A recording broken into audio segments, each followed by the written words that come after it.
Now we need to show that the line, the vector AB, is parallel to the vector CD. So we have the positions of the point A, B, C, and D. So the position vector of A is 2i minus j. The position vector of the position vector of A is 2i minus j plus k. The position vector of B is 3i plus j. The position vector of C is 2i plus 4j minus 2k. And the position vector of D is minus I plus minus 2j plus k. So we need to show that the vector AB is parallel to the vector CD. Now, the vector AB is obviously equal to OB minus OA.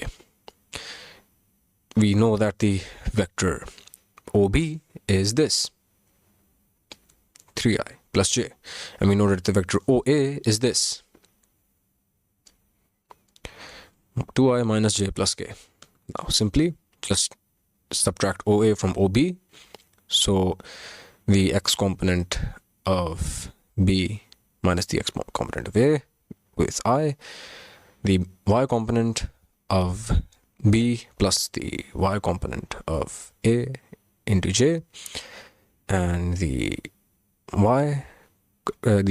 k component, the z component of B minus the z component of A into k. And that gives you this. So the vector AB is equal to I plus 2j minus k. Now, remember that two vectors are parallel if they are scalar multiples of each other.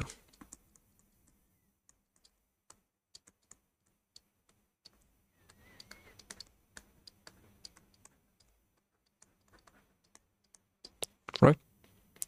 So let's find CD and let's see if it is a scalar multiple of AB. So CD is the position vector of D minus the position vector of C, right? And again, from the equation, just like we did AB, we just separate them into the three x's, I, j, k, and this is what you get. Now, as you remember that the vector AB was equal to I plus 2j minus k. And CD, if you take minus 3 common in all three terms, you get minus 3 into I plus 2j minus k.